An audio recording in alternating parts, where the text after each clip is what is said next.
Halo semuanya, kembali lagi bersama saya Niko di channel Melong Film, channel paling family friendly sepanjang sejarah, sepanjang abad sedunia, seerat, dan sepanjang sungai Nil. Apa kabar kalian semua? Semoga selalu dalam keadaan sehat dan baik-baik saja. Oke, hari ini saya akan merangkum salah satu film terbaik berjudul Mojave Diamond. Film ini bercerita tentang 3 mantan pasukan khusus bersaudara yang membasmi kelompok mafia paling berbahaya sampai ke akar-akarnya. Bagaimanakah keseruannya? Tapi sebelum kalian nonton video ini, bagi kalian yang belum mandi silakan mandi dulu, dan bagi yang belum makan silakan makan dulu. Jika sudah, mari kita mulai. Film ini diawali dengan 2 pasukan khusus bersaudara yang sedang berburu hewan di sela-sela liburan mereka. Setelah berburu, Joe mengatakan kepada Danny bahwa ia tidak menyukai perilaku kakaknya yaitu Roy karena selalu membuat onar dan sering keluar masuk penjara. Roy sering terlibat dalam tindakan kekerasan yang berhubungan dengan pekerjaannya sebagai petarung bebas. Namun Danny tetap percaya bahwa Roy adalah orang yang baik dan akan berhenti dari pekerjaannya suatu hari nanti.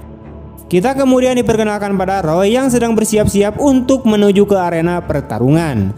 Tidak seperti saudara-saudaranya, Roy adalah pria yang santai dan berjiwa bebas.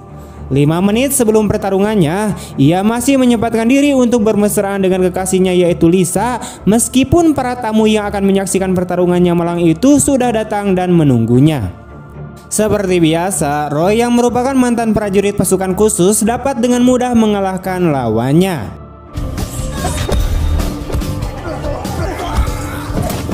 Ketika Roy berhasil memukul kawal lawannya, dia kembali ke pacarnya dan mendaratkan ciuman lagi padanya. Tetapi tak disangka, lawannya belum benar-benar menyerah, dan karena tidak ada peraturan dalam pertandingan ini, lawannya kemudian bangkit dan membalikan keadaan. Karena kesombongannya, bos Roy yang bernama Julian sangat marah sehingga ia kemudian memerintahkan anak buahnya untuk menangkap dan menghukum Roy karena telah membuatnya kehilangan 10 juta dolar. Julian yang merupakan seorang pemimpin mafia yang kejam kemudian mengatakan bahwa selama 4 tahun terakhir ia tidak pernah mengalami kekalahan. Julian beranggapan bahwa performa Roy akhir-akhir ini menurun karena ia terlalu banyak dengan pacarnya. Oleh karena itu, ia pun harus dihukum. Julian kemudian dengan lageknya membunuh wanita malang itu tepat di depan Roy. Setelah itu, Julian membawa Roy ke suatu tempat yang ternyata adalah sebuah gudang, di mana ia menyembunyikan berkilo-kilo berlian langka yang ia dapatkan dari lahan pertambangan. Julian memerintahkan Roy untuk membawa berlian-berlian tersebut ke sebuah tempat yang ia sebut sebagai poin A dan poin B. Jika Roy berhasil melaksanakan misi tersebut, maka ia akan mendapatkan bayaran sebesar 1 juta dolar.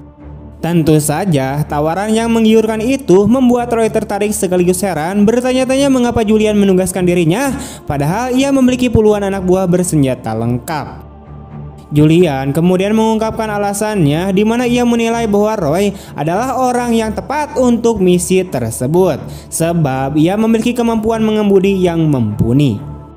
Selain itu, Roy juga memiliki 2 saudara laki-laki yang memiliki latar belakang sebagai tentara dan mungkin bisa membantunya.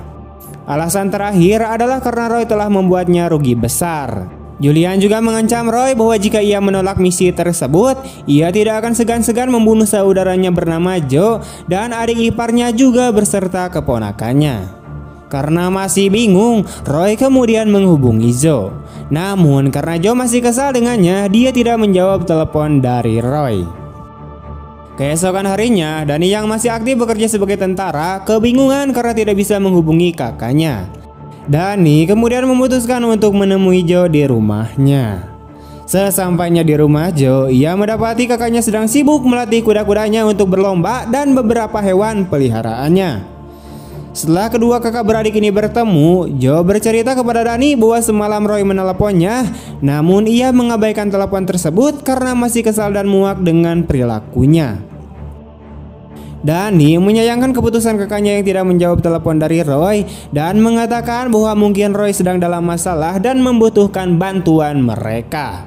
Bagaimanapun juga, Roy tetaplah saudara mereka yang harus diperlakukan dengan baik, meskipun ia sering menyusahkan keluarga mereka. Setelah sebelumnya gagal menelepon Joe, Roy kemudian pergi ke rumah Joe dan kedatangannya disambut hangat oleh keponakannya dan adik iparnya. Danny yang saat itu juga berada di sana kemudian mendatangi Joe yang masih sibuk mengurus kuda-kudanya. Danny mengatakan kepada Joe bahwa Roy telah datang, di mana ia berharap mereka berdua akan beramai sebagai sebuah keluarga. Namun Joe yang tahu betul sifat kakaknya tidak mau lagi berurusan dengan Roy karena dia hanya datang ketika dia dalam masalah. Roy kemudian memutuskan untuk meninggalkan peternakan Joe dan sebelum ia pergi, ia meminta Danny untuk ikut bersamanya dan menemaninya selama beberapa hari ke depan. Danny menerima ajakan Roy mengingat mereka berdua sudah lama tidak bertemu. Sebelum mereka berdua berangkat, Danny meminta Roy untuk menjelaskan apa yang sedang dilakukannya. Roy kemudian menjelaskan bahwa ia sedang dalam masalah besar, di mana dia ditugaskan untuk bertanggung jawab mengantarkan sebuah barang yang bernilai sangat tinggi. Dia juga mengatakan bahwa barang tersebut adalah milik gerombolan yang sangat berbahaya. Oleh karena itu, mereka harus bekerja sesuai dengan ketentuan yang telah ditetapkan oleh bos mafia tersebut. Setelah melalui perjalanan yang panjang dan melelahkan, Roy kemudian mengajak Danny ke sebuah arena pertarungan bawah tanah yang dikelola oleh temannya. Mereka kemudian menyaksikan pertarungan seru antara dua petarung papan atas bernama Barney Boy melawan pria bertubuh besar bernama Big Duke. Pertandingan tersebut dimenangkan oleh Big Duke tanpa perlawanan berarti dari Barney Boy.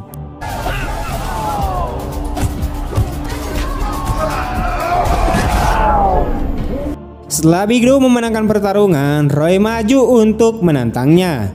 Ternyata Roy pernah mengalahkan pria besar itu di ring tarung bebas di masa lalu.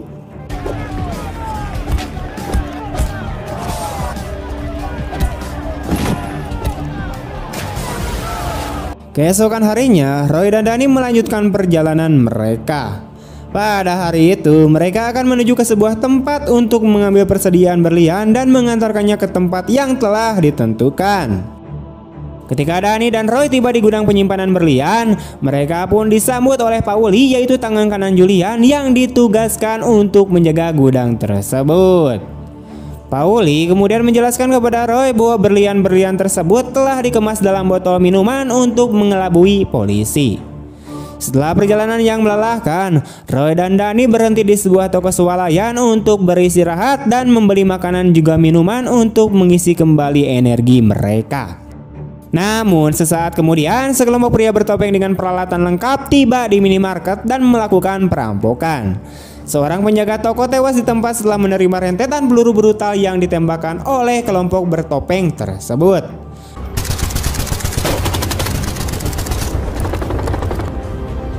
Tanpa disadari oleh Roy dan Danny, tujuan para perampok itu sebenarnya adalah untuk mencuri berlian yang mereka bawa. Merasa telah dijebak, Roy kemudian melakukan perlawanan dengan menembaki para perampok. Namun perlawanannya sia-sia. Sebagai seorang petarung, Roy tidak menyerah begitu saja, di mana dia bersama dengan saudaranya mereka mengejar para perampok tersebut dengan mengendarai mobil yang berhasil mereka curi dari parkiran toko. Danny mulai merasa curiga, ia pun bertanya kepada Roy apa sebenarnya yang mereka bawa dan siapakah orang-orang itu. Namun Roy tidak menjawab pertanyaan Danny dan ia tetap fokus mengejar para perampok tersebut.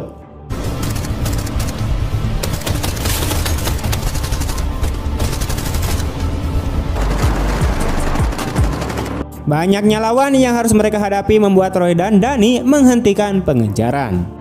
Untuk kedua kalinya, Danny kembali bertanya kepada Roy tentang apa yang sebenarnya mereka bawa.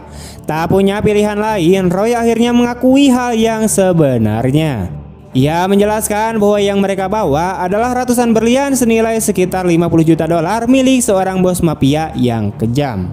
Malam itu, Julian menerima pesan bahwa Roy dan berliannya belum tiba di tempat yang telah ditentukan.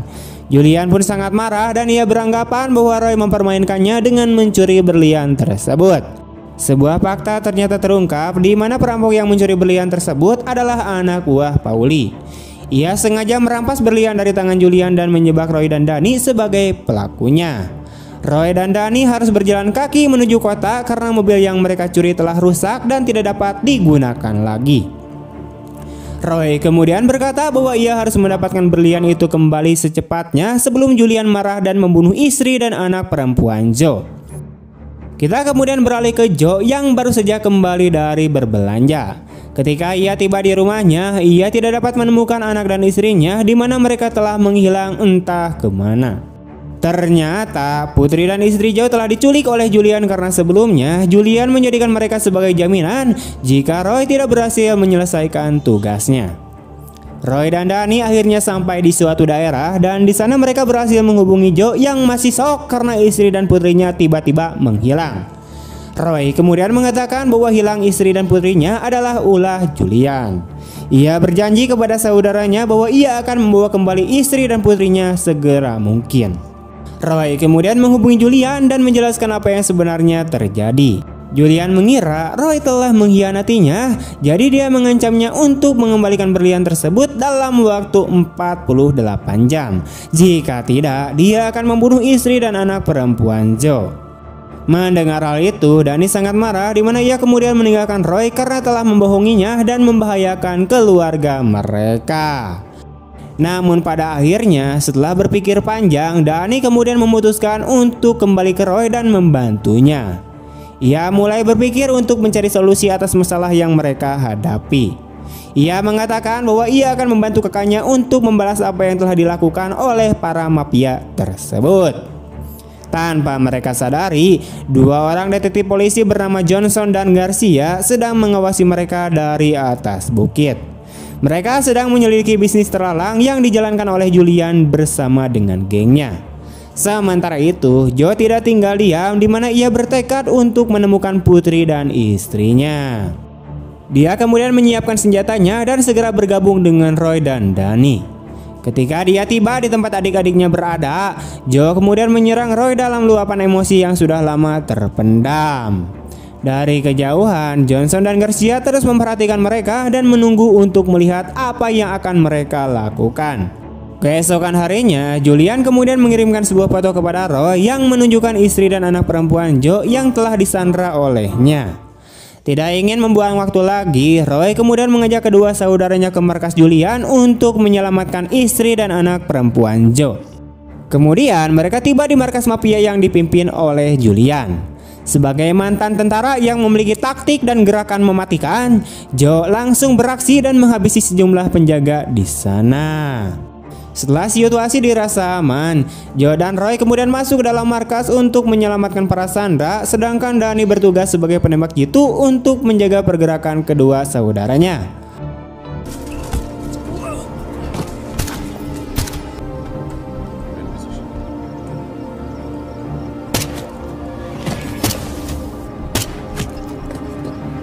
Pertempuran tidak hanya terjadi di luar markas karena ternyata di dalam gedung tersebut juga terjadi keributan antara Pauli dan Julian. Pauli akhirnya mengaku bahwa dialah yang telah merampas berlian dari tangan Roy. Hal itu ia lakukan karena dendamnya terhadap Julian. Bisnis berlian tersebut sebenarnya adalah milik keluarga Pauli. Ia merasa Julian yang hanya anak angkat pamannya tidak pantas memimpin bisnis tersebut. Sementara itu, keributan di luar mengalihkan perhatian Pauli dan Julian memanfaatkan kesempatan itu untuk menjatuhkan Pauli.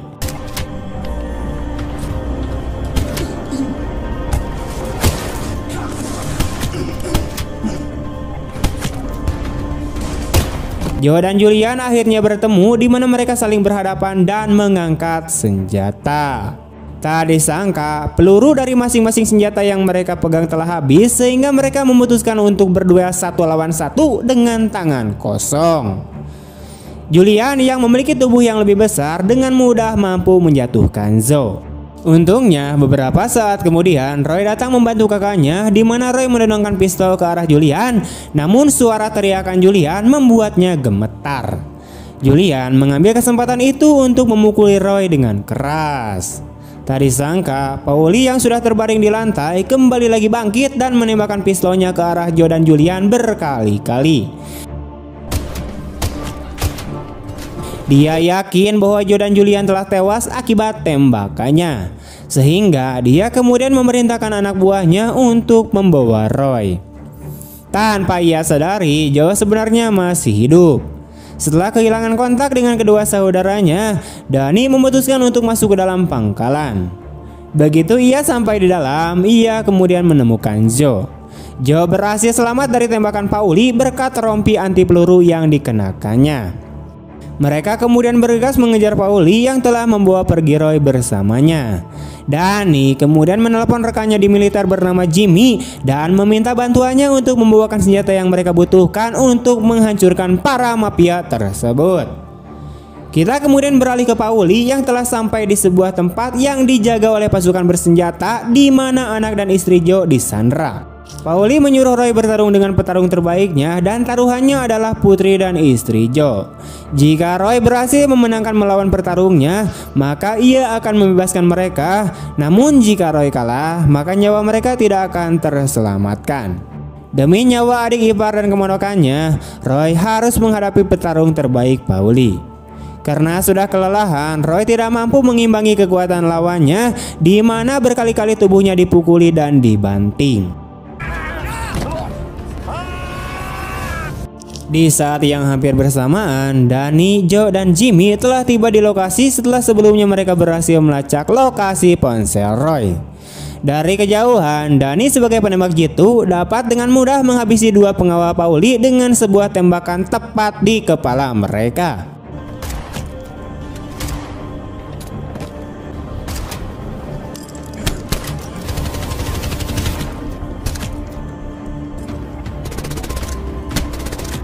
Di sisi lain, Roy terus berjuang menghadapi rivalnya.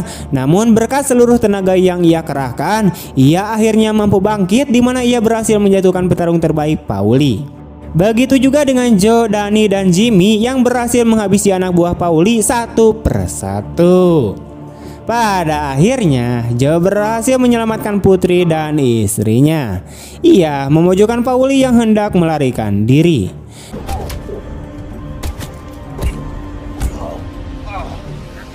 Namun polisi tiba tepat pada waktunya sebelum Joe berhasil membunuhnya. Tak lama kemudian, agen FBI tiba untuk menangkap Pauli dan menyita semua bisnis yang ia jalankan. Agen Johnson dan Garcia kemudian berterima kasih kepada Joe dan kedua saudaranya karena telah membantu FBI menangkap para penjahat yang selama ini mereka incar. Di akhir cerita, hubungan Joe dan Roy kembali membaik di mana Roy memutuskan untuk berhenti sebagai petarung bebas dan akan membantu Joe mengurus peternakan milik keluarga mereka. Baik-baiklah pada saudaramu karena mereka adalah hubungan terbaik di masa lalu dan akan selalu bersamamu di masa depan. Dan terkadang menjadi seorang saudara lebih baik daripada menjadi superhero. Meskipun ikatan antara kakak dan adik terkadang terjalin erat dan terkadang terjalin dengan longgar, tapi tidak akan pernah terputus.